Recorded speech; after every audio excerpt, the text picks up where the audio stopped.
अगर आज आपकी लिंक्डइन प्रोफाइल देखकर कोई कह दे तुम्हें खुद नहीं पता तुम क्या कर रहे हो, तो शायद वो गलत नहीं है। याद है जब हम स्कूल या कॉलेज में थे तो हमसे एक सवाल बहुत पूछा जाता था, बड़े होकर क्या बनोगे? और हमारे दिमाग में एक बहुत साफ तस्वीर होती थी, कॉलेज खत्म होगा, एक अच्छी नौकरी मिलेगी, हर साल प्रमोशन होगा, एक ही कंपनी में सालों काम करेंगे और आखिर में रिटायर हो जाएंगे। एक सीधा रास्ता, एक लीनियर करियर। लेकिन सच सच बताइए, क्या आज 2026 में किसी का करियर सच में इतना सीधा दिखता है, या फिर आपका करियर भी मेरी तरह किसी भूल भुलैया जैसा हो चुका है? कभी एक रास्ता खुलता है, कभी दूसरा मोड़ आ जाता है और कभी कभी लगता है कि हम फिर से शुरुआत वाले पॉइंट पर खड़े हैं।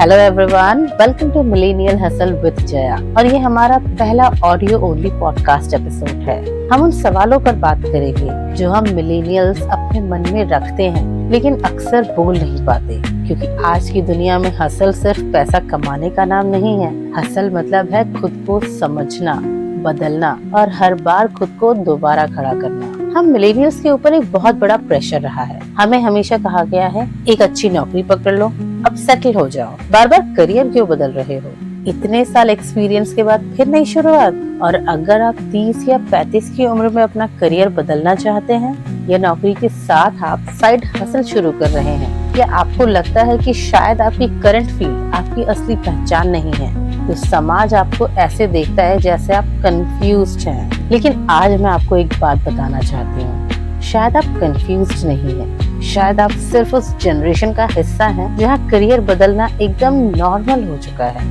आज जॉब हॉपिंग कमजोरी नहीं है, करियर पिवट फेलियर नहीं है, बल्कि कई बार यही आपकी सबसे बड़ी स्ट्रेंथ बन जाती है। चलिए आपको एक कहानी सुनाती हूँ।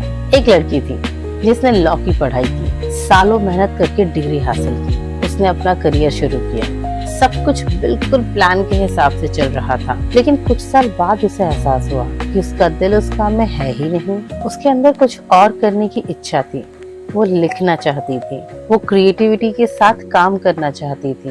अब सोचिए, जब उसने अपना रास्ता बदलने का फैसला किया होगा तो लोगों ने क्या कहा होगा, इतनी मेहनत से लॉ किया और अब सब छोड़ रही हो, करियर बर्बाद कर लोगी। लेकिन उसने डर को अपने फैसले का मालिक नहीं बनने दिया, उसने अपना रास्ता बदला, उसने पिवट किया। और वो लड़की थी वेरा वैंग, जिन्होंने 40 साल की उम्र के बाद फैशन इंडस्ट्री में अपना नाम बनाया और दुनिया की सबसे फेमस फैशन डिजाइनर्स में शामिल हुई।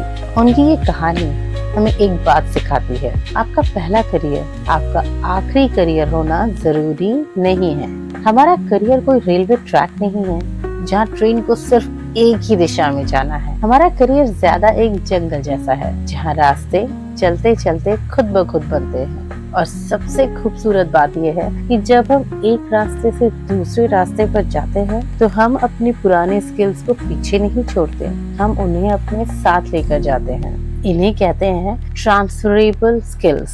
आपने कम्युनिकेशन सीखा, लोगों को समझना सीखा, प्रॉब्लम सॉल्विंग सीखी, लीडरशिप सीखी, ये सब आपके साथ चलता है। और अगर मैं अपनी बात करूं तो मैंने भी अपने करियर में ऐसे मोड़ देखे हैं जहां लगा कि शायद मुझे फिर से शुरुआत करनी पड़ेगी। हर बदलाव के साथ डर था, अनसर्टेनिटी थी, कभी कभी खुद पर डाउट भी आया। लेकिन धीरे धीरे समझ आया कि हर नया अनुभव मुझे कुछ नया सिखा रहा था। हर जगह ने मेरी कहानी में एक नया चैप्टर जोड़ा, और शायद यही जिंदगी है।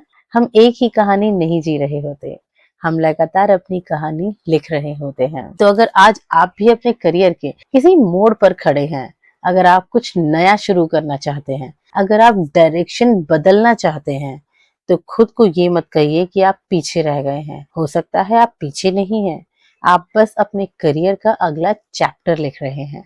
ये था हमारा आज का हसल थॉट। क्या आपने कभी कुछ नया शुरू करने के लिए पुरानी चीज छोड़ी है? क्योंकि याद रखिए, अगर आपका करियर सीधी लाइन नहीं है तो शायद पहली बार वो सच में आपका अपना करियर बन रहा है। अगले एपिसोड में हम बात करेंगे एक और ऐसे ही किसी बड़े विलन के बारे में। तब तक के लिए सीखते रहिए, आगे बढ़ते रहिए और कीप हसलिंग।